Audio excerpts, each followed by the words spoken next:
Hi everyone, welcome and thank you for joining us for today's webinar on simplifying complexity using model-based systems engineering. Our speakers for today will be Benton Maxted from Nova Systems, Robert Ong from Dassault Systems, and Brenton Dodd from MEMKO Systems. Just to let you know, there will be time for Q&A at the end of today's webinar, so please feel free to ask questions via the chat box and they will be answered at the end of all of the presentations. The first speaker today will be Benton Maxted, so I'll pass it over to Benton. Great, thanks for that, Emma.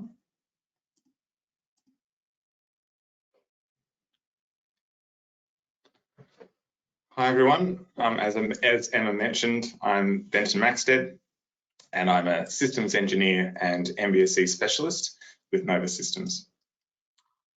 I've been working in systems engineering for about a decade now and I've had the opportunity of working with both document-centric approaches to systems engineering as well as introducing models into the mix.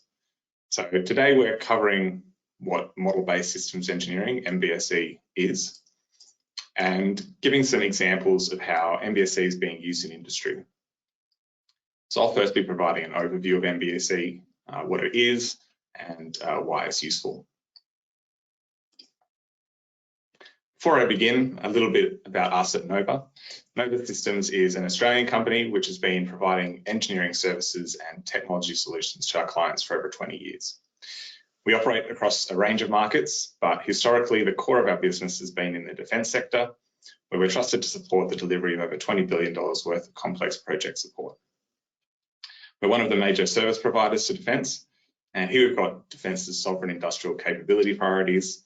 We contribute to a range of these, but a lot of our services fall into this test, evaluation, certification, and systems assurance priority, and in particular, systems engineering services. An overview of what I'll be covering today. To demystify Mbsc, I'm going to take us back a step and look at the two parts of it, systems engineering and model-based. So I'm going to start with the roots of systems engineering, systems thinking, before talking about how systems thinking is then applied to engineering. I'll then discuss model-based approaches generally, and then again how that can be applied to systems engineering. And I'll finish up by talking about what I think is one of the most powerful languages for describing complex systems, the systems modeling language. So a couple of good quotes to begin. We fail more often because we solve the wrong problem than because we get the wrong solution to the right problem. And admittedly a misquote, but I like it anyway. For every complex problem, there's an answer which is clear, simple, and wrong. So that is, solving complex problems is hard. We most often fail because we don't properly understand the problem. And if the answer seems easy, it's probably wrong. Taken together, if it seems easy, you probably don't understand the problem. So there's a range of different ways to solve problems and to think about problems. Scientific thinking is getting a lot of attention at the moment as we are rightfully listening to the scientific experts in making our public health decisions. They're using evidence and analysis to help governments make the necessary judgment calls. Strategic thinking is about abstracting away the details to focus on the big picture, those big hands kind of people, typically talking about organizations and their operating environment. You have logical thinking, considering a problem as a set of logical steps. If this, then that. This will impact that, which will respond like so. And critical thinking, trying to recognize and account for any bias and applying a healthy dose of skepticism to judge a problem and potential solutions. And finally, there's systems thinking. This considers problems in terms of systems, collections of things which are working together to achieve stuff, where what you get by those parts working together is bigger than if they were working on their own. So systems thinking is broader than just systems engineering. It's referenced across different disciplines. I've seen it pop up in marketing, project management, human geography, philosophy. It's one of those foundational ways you can view a problem and seek to find solutions. So here are a few of the key features of system thinking. I'm going to cover these with a bit of an example. So consider a city which uses buses as its primary mode of public transport. The city council needs to design its bus network to move people around, and it's kind of competing with other modes of transport, driving cars, riding bikes, taking taxis, walking. They want to encourage everyone to take buses instead. Turns out it's really hard to make a bus network that people actually want to use, no matter how much data they might collect or how they change the routes and tweak the timings. If we're to apply some systems thinking to this problem, we need to take a step back. We don't want to focus on the what or the how, but instead think about the why. Ignore buses, ignore the network. Why is the city doing it at all? The purpose of our system is to efficiently move people around the city. In thinking about its purpose, systems thinking involves broadening our thinking about the system and considering it in its environment. If the problem is moving people around the city, the system is more than just the bus network. As I mentioned, central to systems thinking is that idea of wholeness and interaction, how the components of a system interact, and how those components give you something greater when they work together. Now, you might not traditionally view these components as things that work together. If you think about them in that way, you may get a different perspective of the whole.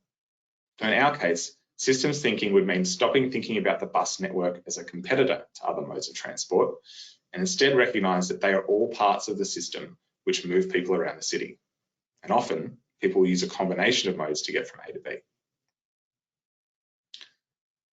How we might measure success, say congestion or ease of mobility, the properties of the whole system, properties which are a result of all of these modes of transport working together. Now, these properties aren't things that we can give a single value. What we're more interested in is a pattern of how they change over time. If we make changes to parts of our system, how does the pattern change? A feature of systems thinking is the emergence of behavior which isn't intuitive. If you've come across Freakonomics, you may have seen some examples of this kind of behavior emerging. So in our example, perhaps routes are modified to service a particular road which is often congested. More buses are now servicing that road. But perhaps those extra buses make it harder for cars to see at intersections, resulting in more accidents, and then the congestion gets worse rather than better. Using systems thinking to identify the whole system can help to understand emergent behavior. But that approach also recognizes that we're not necessarily going to be able to identify it all, and that not all behavior can be fully understood. Systems thinking, whether recognized or not, has influenced the design of public transport. Whether, for example, we're seeing a lot more, park and ride options, encouraging people to use a range of transport methods to get around the city. And councils are now using patterns in data to work out which points of the system can be targeted to have the greatest impact. So systems engineering is about taking those system thinking principles and applying them to engineering complex projects.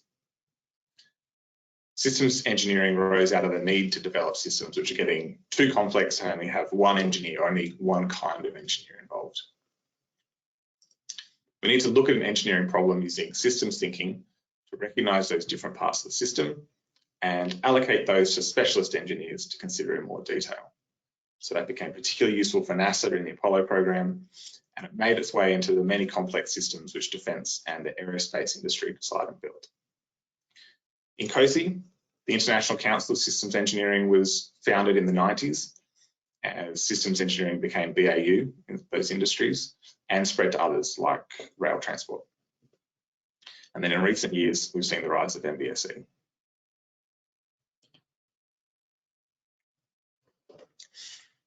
So systems engineering is all about applying those systems thinking principles. So that involves focusing on the purpose. What is the need which needs to be addressed? And not necessarily just an actual need, but the anticipated need by the time the system's developed.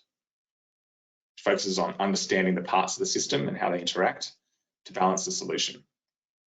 So a key example is trade-offs between space, weight and power in aerospace systems. If you want to carry more weight, you'll need more fuel and the space to hold that fuel. Perhaps a different wing or an engine design. The interactions between the parts are crucial. In balancing that solution, systems engineering emphasizes identifying and managing risk. It recognizes that there may be unexpected behaviors which will emerge and accounts for that with risk accordingly.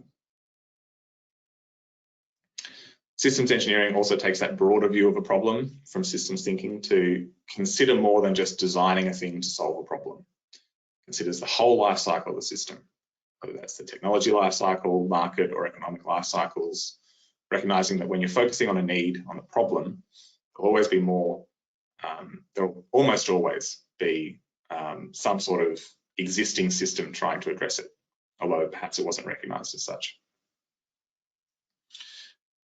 It also considers the whole of capability, so it's transdisciplinary, not just the technological component of a system, but how will it be used, who will use it, who will support it. And it considers context. It needs to view the broader world around us. Sometimes you can view that as a system of systems addressing some greater problem, but ultimately the system being designed will be operating in some simultaneous game, and that game and that interaction is something that needs to be understood. So systems engineering ends up having a lot of focus on process. So here are a bunch of the processes out of the ISO systems engineering standard. Designing complex systems is hard, and there's a lot to consider. So over the years, we've identified all of these processes to make sure that everything's getting considered. As systems got more complex, we needed these processes to help enforce the rigor in the design process. One of the critiques, though, is that systems engineers can get bogged down in all this process. So let's get into models and Mbse.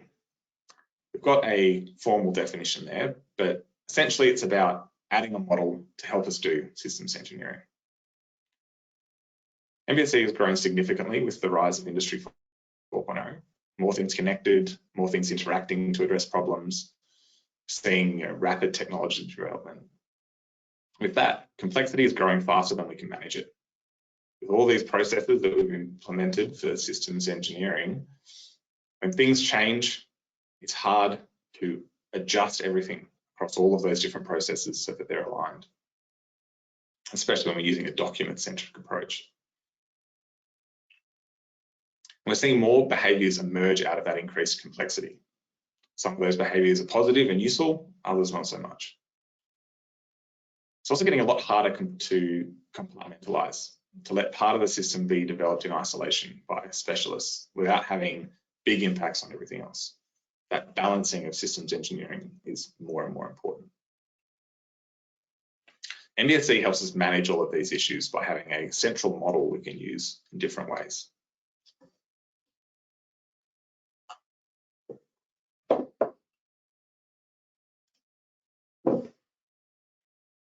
So let's take a step back and talk about what a model is.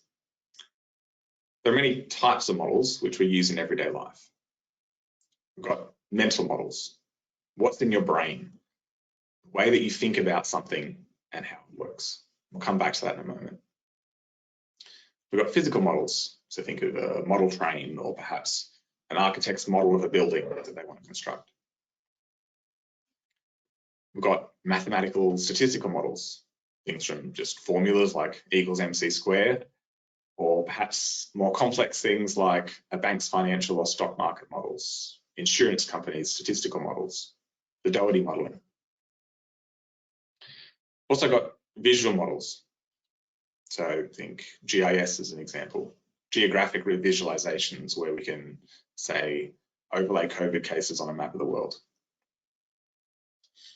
Finally, we've got logical models, which is where I think Mbse fits the closest, using models to guide how we think about a problem and represent a system and its function. We also talk about the properties of models.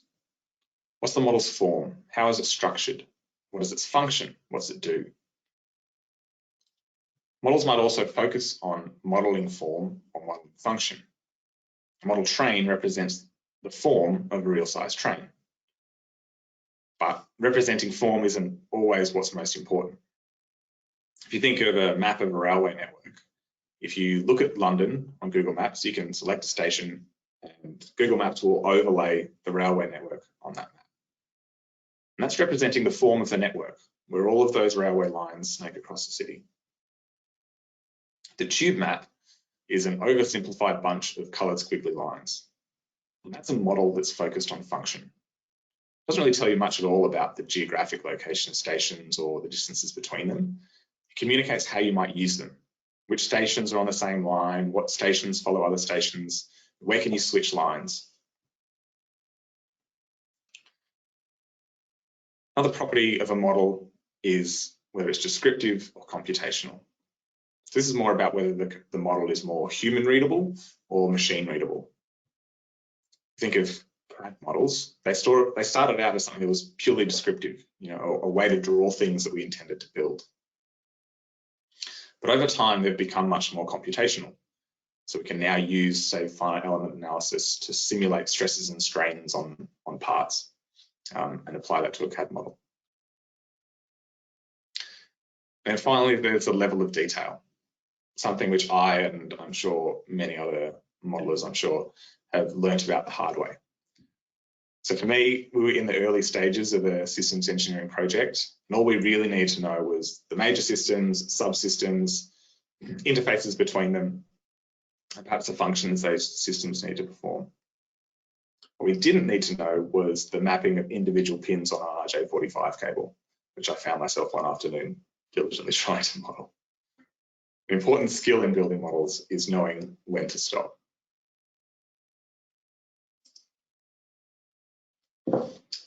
But I want to take a second just to step back and think about this idea of mental models again. It's foundationally the model which matters most, how we as individuals think about a problem. Now, we all need to simplify issues in some way to comprehend them, and we all do that differently. Looking at this dog, some might say that it looks scary or dangerous. Some might see it as something protective and get a sense of comfort. Maybe it reminds you of a character in a cartoon. Different people's mental models of what this dog represents are quite different. Mental models are heavily influenced by their own perspective and our own experiences.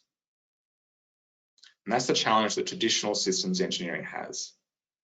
As engineers, we build a mental model of a system in our minds as we're working through a project. And then we need to try and describe it in words using documents. And I'm generalizing a bit here, but typically engineers are better with numbers than we are with words. So most of the time that's done pretty poorly. The thing about spoken and written languages is they're so flexible in how we describe things. The description is almost always ambiguous. And if someone else reads that document, they'll be building up their own mental model, which is almost guaranteed to be different to our own. And sometimes that's in ways that causes problems.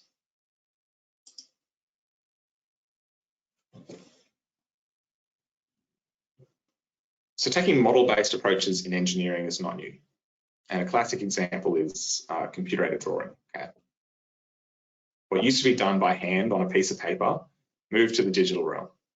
It allowed designers to draw components in a new and perhaps simpler way. Traditionally, they may have needed to develop a series of views on their pieces of paper, orthographic projections or isometric projections to communicate the form of a part so it could be built.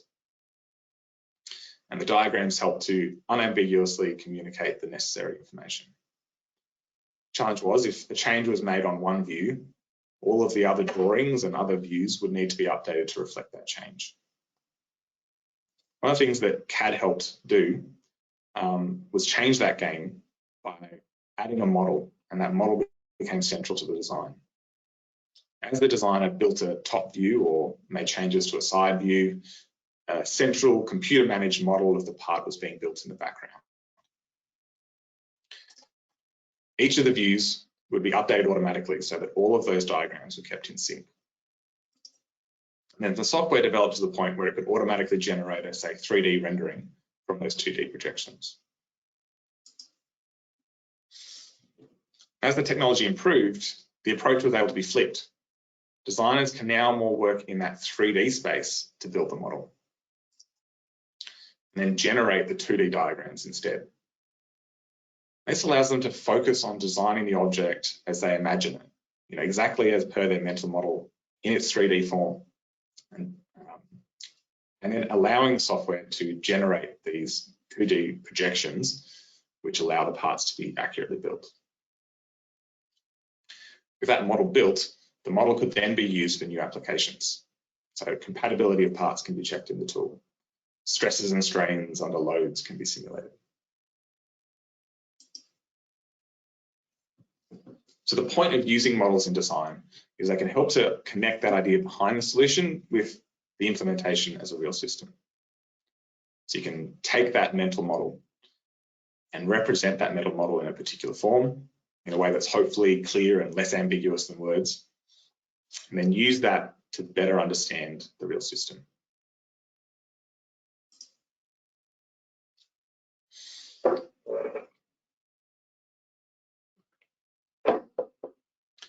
Model-based systems engineering is no different. It's about using a model to help describe our system clearly, consistently, and to support our systems engineering process. So that range of processes we saw on the previous slide don't necessarily go away, but the approach to achieving their outcomes can be made simpler. If we make a change back through one process, the impact on other processes is reduced because it's the same common model that's being used across all of those processes. And reduces that kind of rework that we might see. When we think about Mbsc, there are kind of three main aspects: the language, the method, and the tool. The language is what we use to describe the system in its environment. It's this component which helps reduce the ambiguity of using words by providing a consistent way to capture what the system is, what it needs to do, and how it does that. The method is how the language is to be used on a particular project. What language features will be used at what point in the project to achieve which outcomes. And finally, there's the tool, the software which supports users in creating models using the selected language. So tools enforce the rules of the language and provide a common platform for engineering teams to develop that model collaboratively.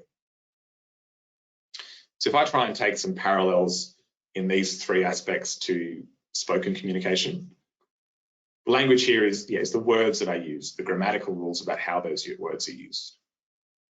Tools are just what? My mouth, my lungs, my ears, my brain. But the method is how I use the language in a particular context. How I employ the language and tools is different when I'm hanging out with my friends versus speaking on this call or speaking to my grandmother.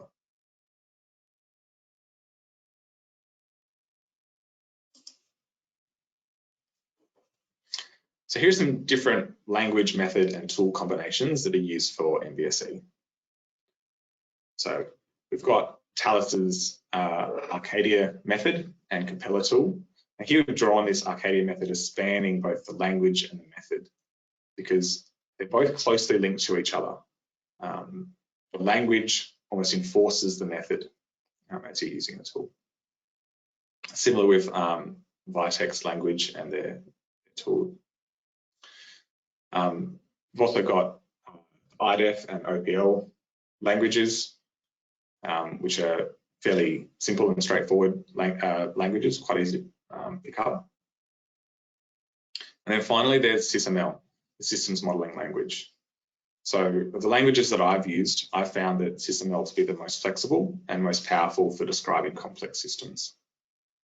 It was built on top of the unified modeling language, which was originally developed for like software programming.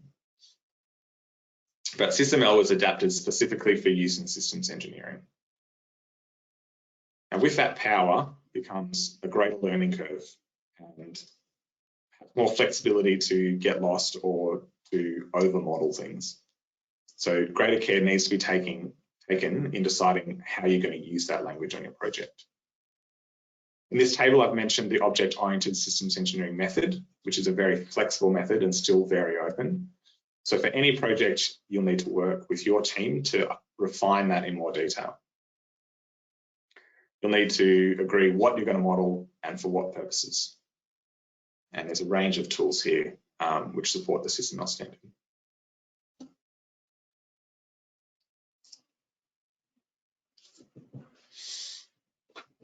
SysML is described as having 4 pillars, which translate well to the kinds of things that we've always been interested in when describing systems and systems engineering. So there's the function, what we need the system to do. There's requirements, which have always been a hallmark of systems engineering, which help us codify what's required of a system and its components. There's the architecture of the system itself, its structure. And then finally, how we expect the system to perform in order to meet its purpose. These 4 pillars are given different names in different contexts, but SysML supports each of these pillars and relates elements across each of those pillars in a model. Similar to what we've seen with CAD over the years, building up these intelligent models is unlocking new ways to use the model to understand our systems better. So we can simulate the system's function to better understand the interaction and hopefully expose some of that emergent behavior in advance. We can integrate with mathematical solvers to calculate systems performance over time. And I'm sure the other presentations today might be able to show us some other examples.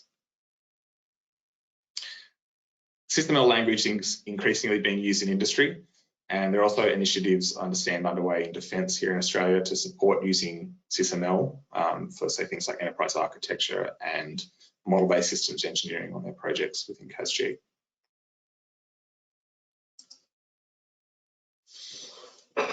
So finally, here's a list of benefits of Mbsc, both from literature reviews and also from lived experience. Mbsc gives us kind of improved consistency and communication by giving us a common language to describe our systems. It reduces time by improving reuse, which in turn reduces cost. And it helps us to better understand our systems as we define them, reducing errors and improving quality.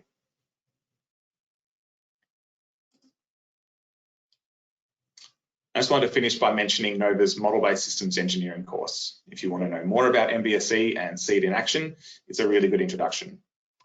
So we find that Mbsc is best really understood by actually trying to do it. So we take you through building a few example models using SysML in the Cameo Systems Modeler tool. It'll give you a strong foundation in SysML, covers all 4 of those pillars and the 9 diagram types of SysML, and actually gets you pretty close to the baseline certification in the language. But most importantly, it helps you see how you can represent systems in a model and start to use a model to do a lot of the hard work for you.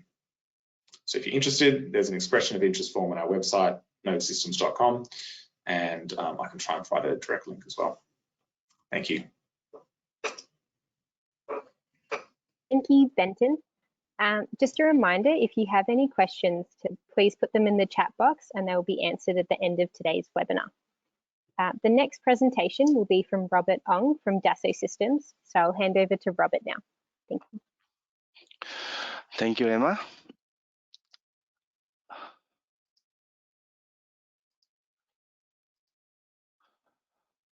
Okay. All right, so thank you for having me today. So I'm Robert. I've been with NoMagics since 2008, and now I'm a part of the Dassault Systems, and I'm located in Singapore. So SysML is the most adopted modeling language today. They are backed by many companies. They are always using it. We are the most standard compliant modeling tools in the market, and because of that, it makes our Mbse modeling simulation vision possible. To realize the Mbse visions, our Mbsc solutions is fully compliant to the standard to make sure that everything in the model can be executed starting from use case. The system architecture model in SysML is not only can be understood by us, the engineers, but also can be processed by AI for advanced analytic, thanks to the well-defined semantic that make what differences between the SysML and the other languages today. The Mbse capability can now support system engineer to explore the unknown and allow us to fly before build. You can see from the example here, we are having a workshop with one of the aerospace customers in Asia by use alongside our solution together with the open source flight gear to pair together in order to understand the different use cases during the missions for the particular system design. So through the simulations capability, we are now able to actually explore what may happen and all the what if analysis to support different kind of analysis in the engineering lifecycle. So our Mbsc solutions are designed for system of systems, and software engineering needs with team collaboration feature. With our Magic Grid methodology, we help our customers to get started with Mbsc quicker. Together with CATIA and 3D Experience platform, we now offer solutions to cover both Mbsc and MBD needs. So you have the end-to-end solutions out of the box. We have been supporting many customers to take advantage of our DSL engine with our Mbsc adoption methodology to tailor their system engineering process and plan for the digital transformations. We are able to help you to walk through your needs based on the different position that you have and implements the strategy to take advantage of the Mbsc. There are many challenges that our automotive customers are facing today. So I would like to share a case study from our T&M customer in Asia to give some example. We got some feedback from the system engineering team. They are saying that the system design are driven from concept or existing solutions most of the time. That always leads to incomplete specifications. Therefore, it is hard for them to test and validate early to identify the risk. On the other side, the feedback from the discipline engineer teams are sharing that when the requirements pass down to the discipline engineers, they're always facing missing or conflicting requirements, and it leads to communication problems, and often they lack of the holistic view of the problems and the boundary. Those are the main problems shared by many of our customers from T&M, the automotive industry, A&D, aerospace and defense, and many more. To solve the communication problems and requirements, they decided to adopt Mbsc. So we work together with our customers to define their Mbsc goal and objectives for the proof of concept workshop in order to showcase the Mbsc value for their management. In the workshop, the system engineer prepared the feature model according to the vehicle needs from the discipline engineer, which is not necessary now, that we can actually reuse all the feature model by importing it directly from ENOVIA variants or other PLE tools. And after that, the system engineer continue modeling the system architecture, what we call the 150% system architecture, that include the core subsystems, alternative subsystems, optional subsystems, and other important parameters supporting analysis model and requirements to ensure that the consistency is maintained and everything got covered. So once we start, we are able to actually handcraft the feature tree based on or import it from all the PLE tools. As you can see that the feature tree is actually representing the end user needs from the end user perspective. Once the feature tree is prepared, the next step we're going to do is to model the actual product line in the instance model. So here we introduce two product lines based on the feature that introduced in the feature trees. Once the product line is done, next step will base on each of the product line and define the configuration point. Start from the requirements, and then we will go to our 150% system architecture and define the configuration point from the different value properties, all the needed subsystem and optional subsystems. Once all those configuration point is done, we are able to using the built-in functions by looking into the product line, each of them, and automatically we are able to identify how we transform the 150% model into the 100% system model. So all the red light will identify that the area for the component that is not needed for a particular product line. Once we're able to identify based on the different configuration point, then we are able to perform the transformations and get the 100% product line system architecture model. So when this is done, we use SysML to actually model the product feature tree, or we can import it as a part of it. Each product line will be modeled as an instance model. When we continue to modeling the 150% system architecture, a specified feature configuration point for both system architecture and the requirements will be used in the model transformations in order to get the 100% system architecture based on each of the product line.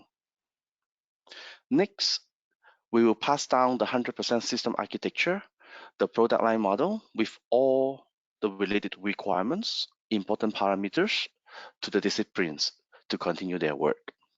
Based on the SysML model, now we have confidence that every component designs based on the instance is actually confirmed to the specifications that we model in the system architecture inside SysML.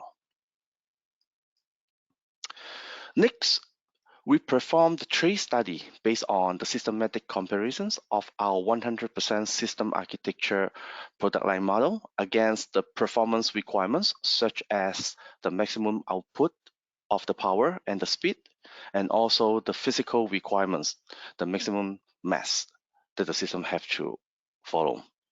Then we use the genetic algorithms based on the fitness functions to automatically select the component design with the highest fitness value.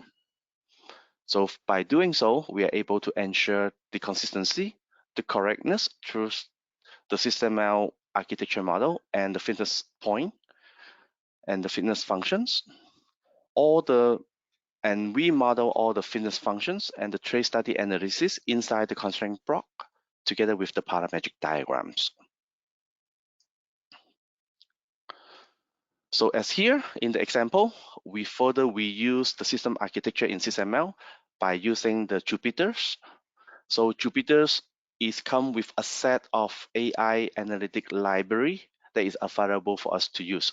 So we export the model into the XMI, and then we are able to consume the XMI within the Jupyters and to access all the architecture system informations, including those requirements and all the multi-objective that we need to satisfy during the trace study from here, such as the maximum mass, the maximum power, and the maximum speed.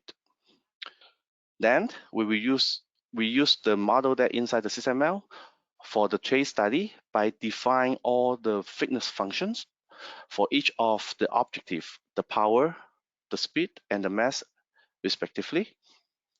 Then finally, we will use the parametric diagrams to bind all these fitness functions together with the architecture. So that is what the architecture inside the SML will be consumed by the Jupyters. Those information will be carried on. Then next, the other part of the data that we need to prepare is the actual component designs. So different design for different subsystem and its value is actually prepared in the form of Excel in this example, and they will be used as a part of the genetic algorithms in order to find the best solutions to continue for the design based on the information that is being captured in the SysML system architecture. So the moment that we through these Jupyters, everything will be decoded. And after the decoding, then we will start to use the GA libraries come with the Jupyters and start to read all the data from the component design and then to do the mutations. Through the mutations, we are able to look up the fitness values in order to find the optimized solutions. The genetic algorithms is not only the solutions for optimizing the problems. This demonstration shows how to connect the system model and optimizations algorithms through the knowledge abstractions from our system architecture model in SysML with encoding and decoding. Alternatively, we can also access the system architecture model directly through our RESTful API today without actually hand coding the decoding and encoding inside Python, for example. The important point in the optimization or searching problem in model-based product line engineering is how we extract the knowledge from our system architecture model, including the interface, structure, behavior, requirements, important parameters in the form of MOE, MOP, TPM, and then the constraint, also the formula that represent the different analysis. The case study also shows us why it is important to actually build our model by using the standard compliance language. And the tool that to support the standard compliance become extremely important when we try to leverage the modeling language. Once the simulation is done, the result of the genetic algorithms calculated by the Jupyters will be put back into the Excel. So for further engineering, discipline engineer to do the different analysis, and this information can then re-import back into our SysML as an instance table. So beside on the Jupyters, we actually support a number of other alternatives such as RStudio. Our friends from JAXA, they heavily do the analytic with RStudio, and they are no secret that NASA, their favorite tool, it will be the Jupyters to perform different type of the engineering analysis. Together with the 3D Experience platform today, we can support many system engineering needs such as the requirement engineering, early requirement validations, end-to-end traceability with impact analysis, automatic document generations based on different viewpoints, product line engineering with variant management, safety and reliability analysis with FMEA. So through everything together, now we are able to cover the different needs from the Mbsc perspective and pass down the important informations and connect to the discipline engineer workflow with the MBD.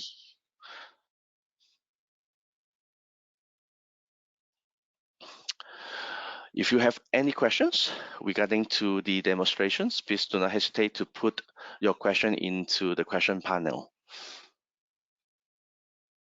Thank you, Robert.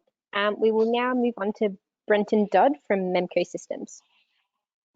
Thank you, Brenton.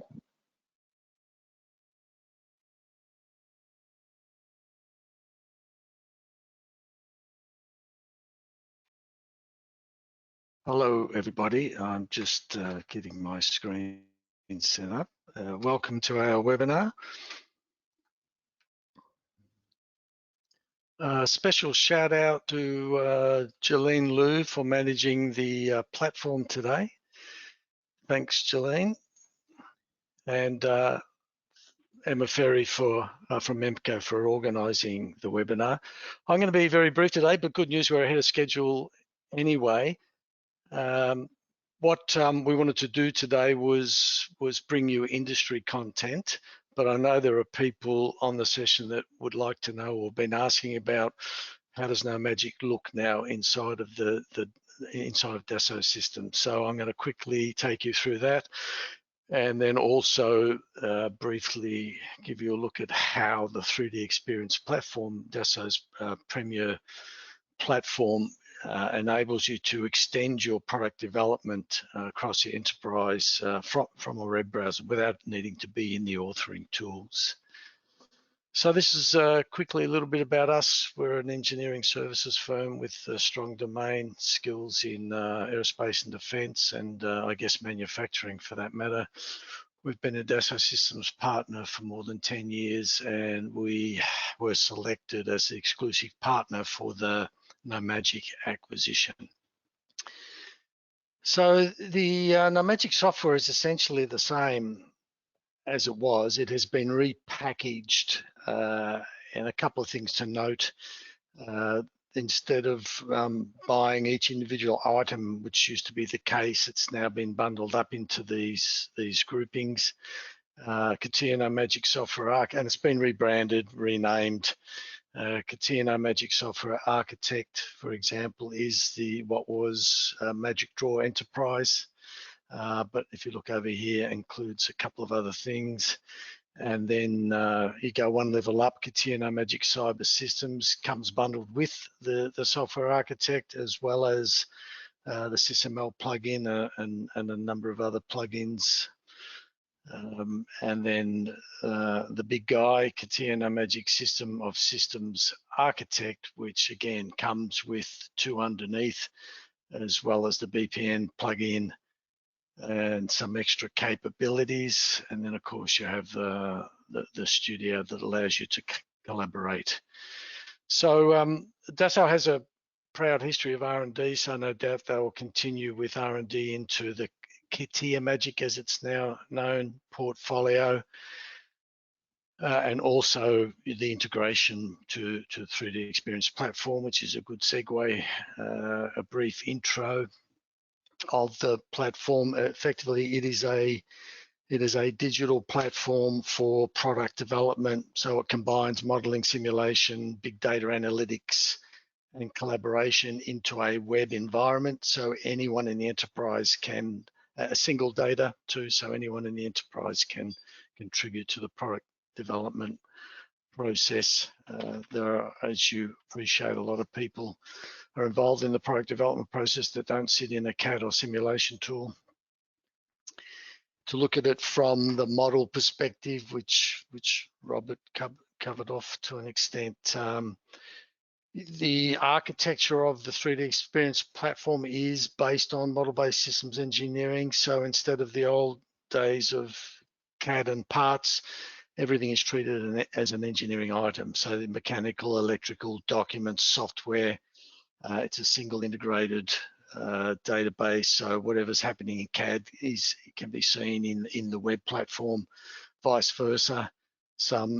This has enabled some extra capabilities too. You can actually design a new product at the web level using some terrific graphical tools, and then that is seen by the various CAD users to be able to then complete the detailed design, including those who are involved in the FEA or other simulation, or indeed the physics-based optimization, which comes with DOMOLA. So very powerful. To extrapolate that out a little further, it also encompasses things like project management, task management, document management, again, managing the same or viewing the same set of data.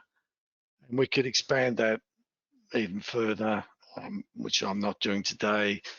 Manufacturing, bill of materials, digital manufacturing, service bill of materials, and more. So where No Magic fits in is pretty obvious. So using the V model to show in that, that design requirements area, and playing very well with other elements of the system. No Magic, I think Robert's covered this off, is a recognised leader in this field, and I just wanted to highlight the key characteristics because there are a lot of tools and they're all valid, but in terms of full traceability between models, high-end search, systems of systems, it really is a terrific tool. I'm not here to bang on about that, and it is known for supporting the widest range of standards. So that concludes my very quick product update. I'm going to now move directly into Q&A. We may finish very early, which is nice. I have some questions building here. I'll just expand my window. So it looks like the first few questions might be for you, Benton. I have Struggling with this window a bit. I'm almost there. Question from Cadence. What are the most important things to have established before you implement Mbse into your current, Cadence, current environment? Could we pass to Benton to answer that question? Current work program. Yeah, sure. So I think that kind of comes back to that idea of, I guess, the methodology, the language, and the tool. So, in particular, agreeing within your program what you would intend to use Mbse for and how you'd expect that to interact with the processes that you might be following. So that really hits that, I guess, methodology component. Once you have that established, it's, I think, a bit easier to be able to train people in understanding, you know, this is the bits you need to develop for this stage of the program. There are, of course, challenges if programs are already underway, which often they are. So be an element of understanding where your information currently resides and how you might translate that into a particular model or a particular modeling language to then be able to move forward with that in the program. Thanks, Benton. I've got maybe a question soon for Robert, but these next two questions actually for you, Benton, because they relate directly to slide numbers on your presentation. Thanks, Richard. So slide 11, suggested behavioral models are a key element of Mbse. Yeah, I think that's right.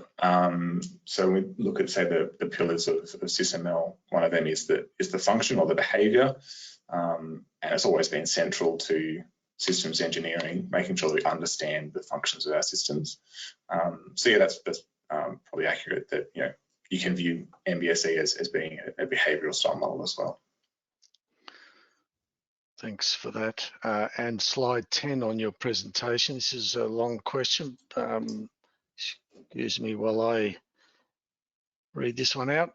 Slide 10 mentions requirements definition, design analysis, verification and validation as being enabled by Mbse. What are your thoughts about Mbse enabling the other technical processes such as design, development, implementation, integration and maintenance? Or are those best enabled by digital engineering and digital twins? What about merging the best of Mbse with digital engineering? It's a great question.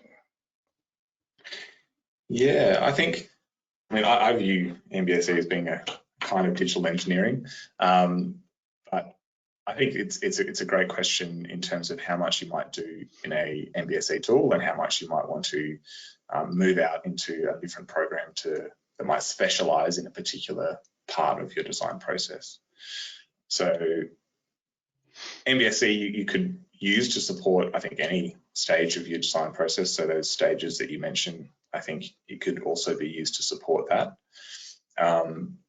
But the question becomes how much you want to do with an Mbse tool, or when you get down to a particular level of detail, does it make more sense to move into a more specialized, different kind of tool to manage that? So there might be more specific product line management tools that would be better for helping you do your maintenance. They might have different features, better user interfaces for workers in a warehouse, for example, and you wouldn't want to be using your Mbse tool to help with that.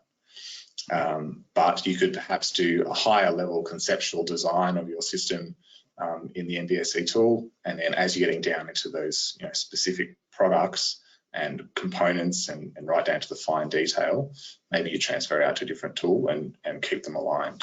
I think the other speakers both mentioned different ways that you can integrate certain Mbse tools with other tools so that there's that kind of alignment across the different software suites.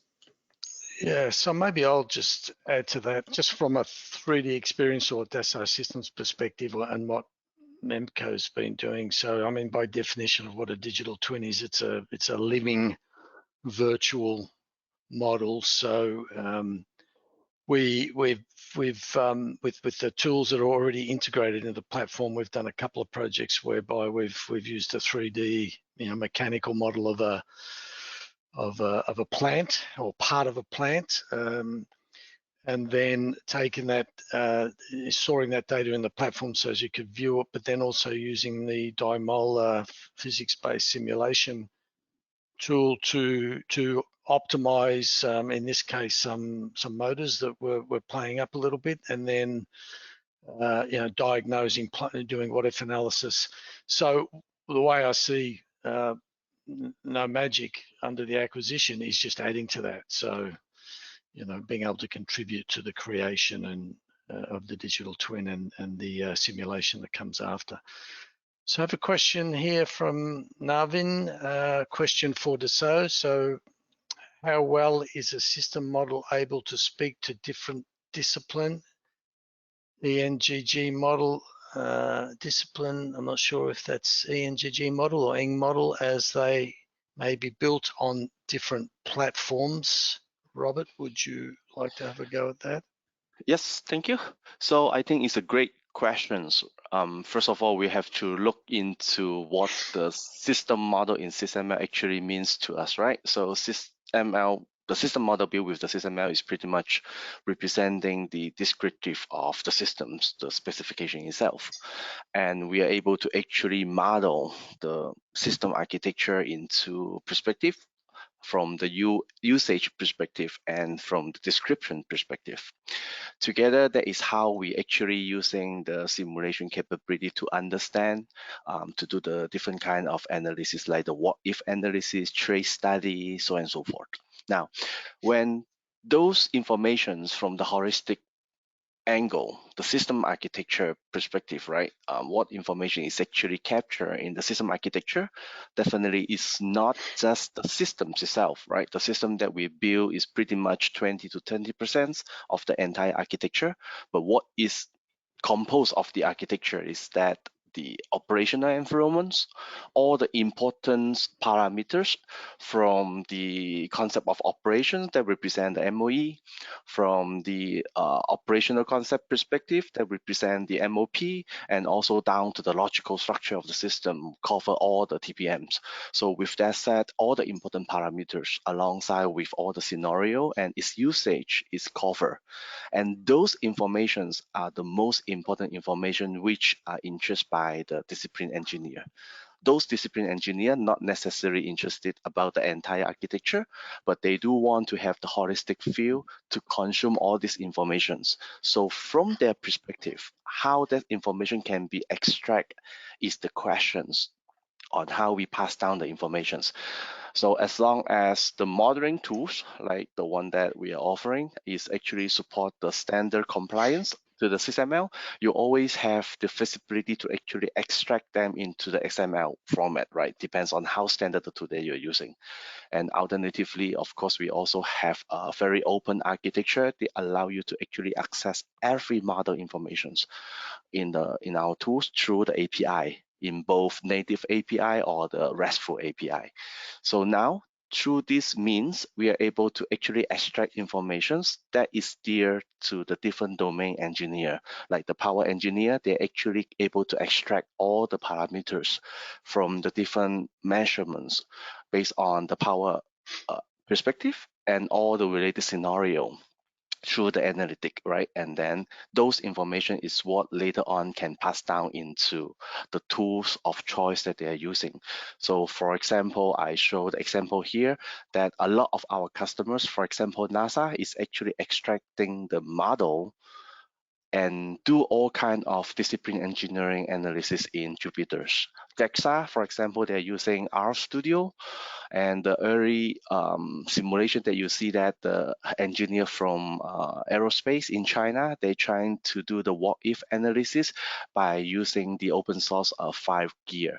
So what happened is that they, based on the different discipline needs, to define the field points and extract all the information from the architecture according to the field point. And those information will be always down into like the interface, the specification of the interfaces, the functions, breakdowns, the input, the important parameters, and the requirements, and then to rearrange them into the format that can be consumed by the different engineering tools in the discipline area. Thank you. Thanks, Robert. Very comprehensive response. There's two more questions here. Actually, three. A couple of them were covered off pretty quickly.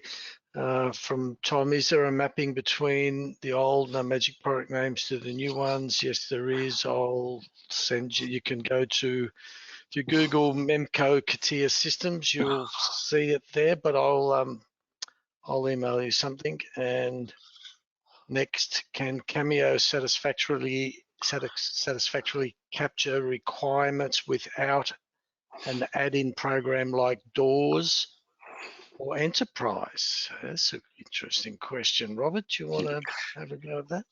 Yeah, so my answer in short is yes, definitely, right? If you look into the requirement engineering workspace, you're actually able to define them into two areas. The elicitation area, which is where our solutions are best for or designed for. The other area is the requirement management. That is when you actually need the doors, right? Together with the baseline management, configuration on the requirements, and also the chain management as a part of the requirement management package. So when we look into capturing the requirement, definitely the answer is yes, right? So we can look into the situation like before the requirement actually there, we are actually start from the system engineering modeling, and to focus on identifying the ConOps, and then define the stakeholders and trying to understand the stakeholder needs through the different performer interactions, and then extract the important parameters based on the different scenario in the ConOps that to refine into the MOP. Now, then we have enough information to pass down into the system engineering team in the SysML architecture modeling to extract those information into the different system requirements down to the different non-functional and the functional requirements. And from this particular aspect, capturing the requirements definitely is a big yes. I'll just add to that. With the integration with 3D Experience Platform, there's a whole new set of tool sets in there too that might be appropriate on this subject matter. So a final question.